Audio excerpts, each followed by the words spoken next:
12 soldiers in perfect military uniforms marched into Sarah's wedding ceremony just as she was about to say, "I do."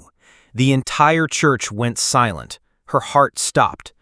Then, the homeless man she'd been feeding for 3 years stood up, straightened his torn jacket, and saluted them back. But this story begins 3 years earlier because it changed everything for everyone who witnessed it. Sarah Martinez was just a regular girl working at Sweet Dreams Bakery on Maple Street. Every morning at 6:30 a.m., she'd unlock the front door, flip on the lights, and start her day making fresh muffins and brewing coffee. It was a Tuesday morning in October when she first saw him. He was sitting on the bench across from the bakery, hunched over with his head in his hands. His clothes were dirty and torn, his hair was long and messy. People walked by him like he was invisible. Something in Sarah's heart just broke. She grabbed a blueberry muffin that was slightly burnt on one side, the kind they usually threw away, and poured a cup of their strongest coffee.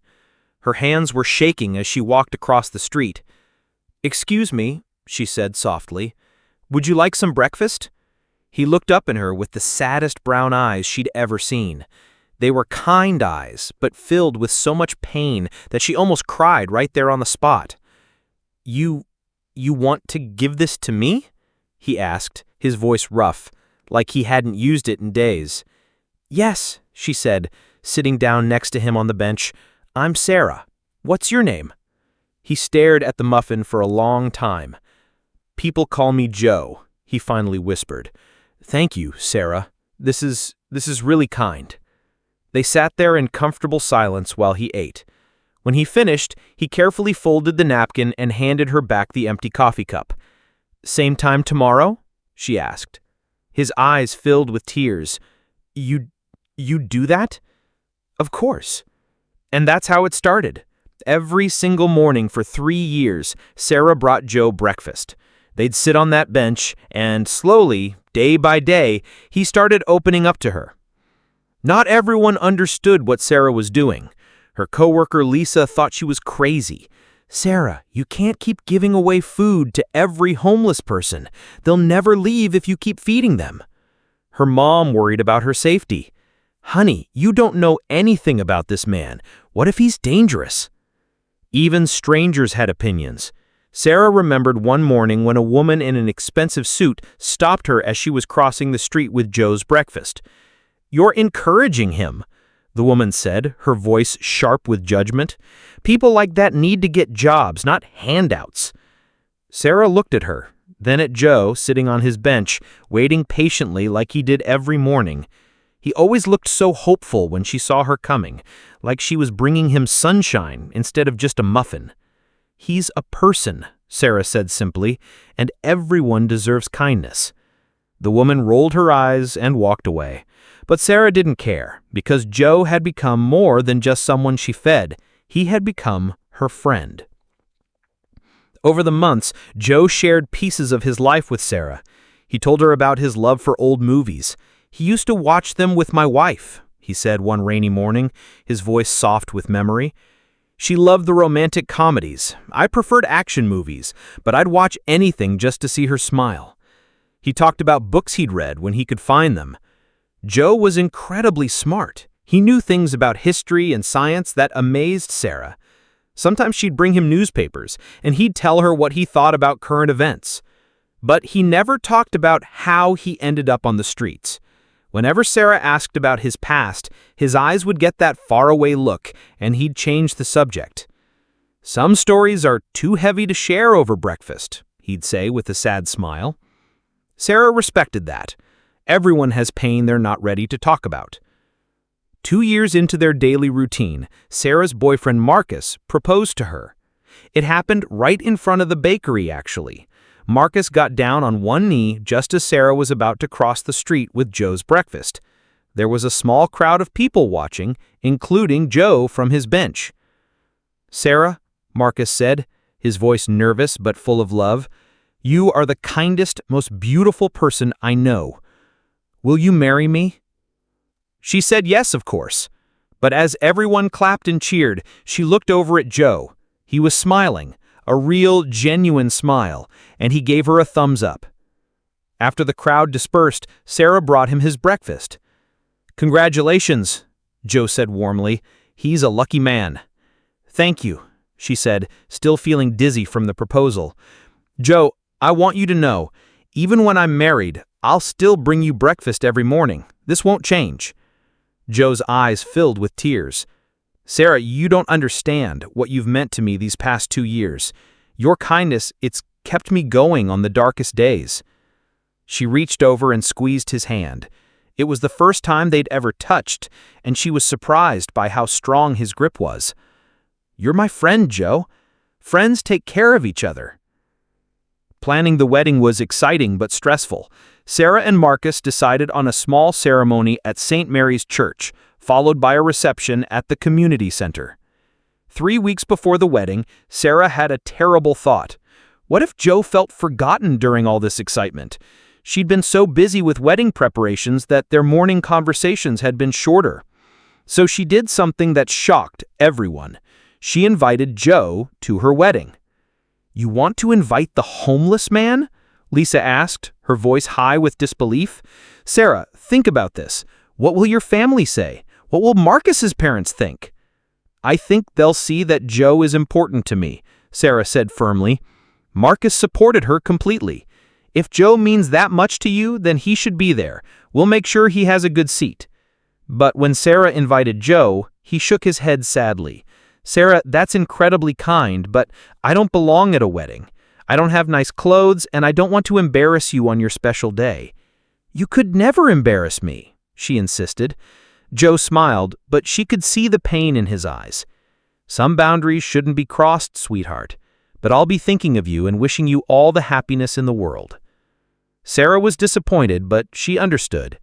She hugged him goodbye that morning, not knowing it would be the last time she'd see him as just Joe. Sarah's wedding day dawned bright and beautiful. It was a perfect September morning, crisp and clear with golden sunlight streaming through the stained glass windows of St. Mary's Church. She felt like a princess in her white dress, surrounded by her family and friends. Her mom cried when she saw her. Her dad couldn't stop smiling. Everything was perfect. As she walked down the aisle towards Marcus, she couldn't help but glance towards the back of the church, hoping maybe Joe had changed his mind, but she didn't see him anywhere. Marcus looked so handsome in his black tuxedo. His eyes were shining with love as she approached. The church was packed with everyone they cared about: family, friends, co-workers from the bakery. Pastor Williams began the ceremony. "Dearly beloved, we are gathered here today to witness the union of Sarah and Marcus." They exchanged vows. Sarah promised to love Marcus in good times and bad, in sickness and in health. He promised to support her dreams and to always be her best friend. "Do you, Marcus, take Sarah to be your lawfully wedded wife?" Pastor Williams asked. "I do," Marcus said. "Do you, Sarah, take Marcus to be your lawfully wedded husband?" She opened her mouth to say, "I do," and that's when it happened. The church doors burst open. 12 men in perfect military dress uniforms marched into the church in formation. Their boots echoed on the stone floor. Every head turned. People gasped. Some stood up to get a better look. Sarah's heart stopped beating. The soldiers marched down the aisle in perfect synchronization, their faces serious and respectful. They wore the dress blue uniforms of the United States Marine Corps, with rows of ribbons and medals on their chests. Behind them walked a 13th figure. It was Joe. But this wasn't the Joe she knew. His hair was clean and neatly trimmed. He wore a perfectly pressed marine dress uniform with more medals than she could count. His posture was straight and proud. He looked like a completely different person. The 12 Marines formed 2 lines, 6 on each side of the aisle. Then they did something that made the entire church gasp in awe. They snapped to attention and saluted Joe. "Sir," they said in unison, their voices echoing through the church. Joe, Sarah's Joe, who she'd been bringing breakfast to for 3 years, returned their salute with military precision. Then he looked at her with those same kind eyes she'd come to love, and he smiled. Pastor Williams looked completely confused. The wedding guests were whispering frantically. Sarah's parents looked shocked. Marcus squeezed her hand, but she could barely feel it. Joe walked slowly down the aisle toward them. When he reached the altar, he cleared his throat. "Ladies and gentlemen," he said, and his voice was different now, stronger, more confident. "I apologize for interrupting this beautiful ceremony. My name is not Joe. My name is Gunnery Sergeant Victor Hale, United States Marine Corps, retired." The church went completely silent. 3 years ago, Victor continued, his eyes finding Sarah's, I was broken. I had lost everything that mattered to me. My wife died in a car accident while I was deployed overseas. When I came home, I couldn't handle the guilt and the grief. I ended up on the streets, convinced I was worthless. Tears were streaming down Sarah's face now. But then, I met an angel. A young woman who saw me sitting on a bench and decided I was worth her time. She brought me breakfast every single morning for 3 years. She talked to me like a human being. She treated me with dignity when the rest of the world had given up on me. He turned to face the congregation. Sarah Martinez saved my life. Not with grand gestures or big speeches, but with daily kindness, with consistency, with love. One of the Marines stepped forward. "Ma'am," he said to Sarah, "Gunnery Sergeant Hale is a decorated war hero. He saved 17 lives during his tour in Afghanistan and was awarded the Navy Cross for extraordinary heroism." Another Marine spoke up. "When we heard what you'd been doing for the gunny, we knew we had to come pay our respects." Victor looked at Sarah with tears in his eyes. "Sarah, you gave me hope when I had none. You reminded me that I was still worth something. Because of your kindness, I was able to get the help I needed. I've been in counseling for 6 months. I have a job now. I have a small apartment. I have my life back." The church was so quiet you could hear a pin drop. "I didn't come here to disrupt your wedding," Victor said. "I came to thank you and to ask if you would allow me the honor of standing with your family today as you marry this good man." Sarah couldn't speak. She was crying too hard. So Marcus stepped forward and shook his hand. "Any friend of Sarah's is family to us," Marcus said firmly. "Would you like to be in our wedding party?" Victor's composure finally broke. Tears streamed down his face as he nodded. Pastor Williams, bless his heart, just smiled and said, "Well, I've never had Marines at a wedding before, but there's a first time for everything. Gentlemen, would you like to stand with us?" And that's how Sarah had the most unique wedding in history. The 12 Marines stood at attention along the sides of the altar. Victor stood next to her father. When Pastor Williams asked, "Who gives this woman to be married?" both her dad and Victor answered together, "We do." When Sarah and Marcus finally said, "I do," the Marines cheered along with everyone else. But the most beautiful moment came during the reception. At the reception, Victor approached Sarah during the dinner. "Sarah," he said quietly, "would you honor me with a dance?" As they swayed to the music, Victor told her the rest of his story. "My wife's name was Linda. We were married for 8 years. She was a teacher. She wanted children so badly, but we were waiting until I got out of the service." He paused, gathering strength. "The night she died, she was driving to pick up a surprise for my homecoming. A drunk driver ran a red light. She died instantly. I blamed myself for being overseas. I blamed myself for not being there to protect her." Sarah squeezed his hand. "But Victor," she whispered, "it wasn't your fault." "I know that now, because a kind girl who worked at a bakery refused to let me disappear.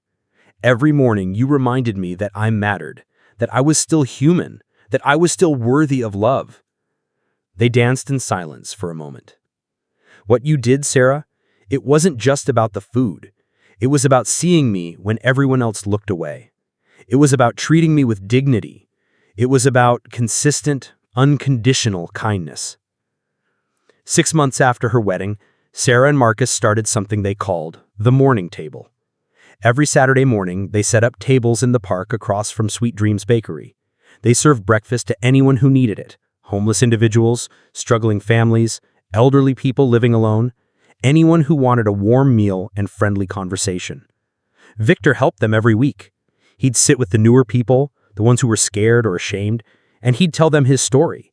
He'd remind them that their current situation didn't define their worth. Rock bottom became the solid foundation on which I rebuilt my life, he'd tell them, using a quote he'd learned in counseling. The morning table grew. Other people started volunteering, local businesses donated food. The mayor even came by one Saturday and helped serve pancakes. But the most important thing was that they created a place where people could be seen and valued, just like Victor had been seen and valued on that bench 3 years earlier. 1 year after Sarah's wedding, Victor had a surprise for her. He'd gotten engaged. Her name was Rachel, and she was a counselor who worked with veterans. They'd met in a support group, and she'd helped him continue healing from his grief. "Sarah," Victor said as they sat on their old bench, the one where it all started, "I want you to know that meeting you saved my life. But it did more than that. It taught me how to love again, to trust again, to hope again." He pulled out a small box. "Linda would have loved you," he said, opening the box, to reveal a simple gold bracelet. This was hers. "I want you to have it not because she's gone, but because she would want it to be worn by someone who understands the power of love." Sarah put on the bracelet with shaking hands. "Victor," she said, "you saved my life too." He looked surprised. "You taught me that kindness isn't just something nice we do when we feel like it. It's a choice we make every single day. You taught me that every person has value no matter what their circumstances look like." They sat there in comfortable silence, just like they had hundreds of times before. "You know what the best part is?" Victor said finally. "What?" "This story isn't ending. It's just beginning. Every person we help at the morning table, every act of kindness we inspire in others, it all ripples out into the world." He was right. 3 years later, there are now 12 morning tables in their city. Victor and Rachel got married, and they run a nonprofit that helps homeless veterans find housing and counseling. Sarah and Marcus have 2 children now, and they come with them to the morning table every Saturday. Sarah's daughter, Emma, who just turned 4, has started bringing her own small bag of cookies to share with the families who come for breakfast. She doesn't understand homelessness or poverty yet. All she understands is that some people need extra kindness, and they have kindness to give.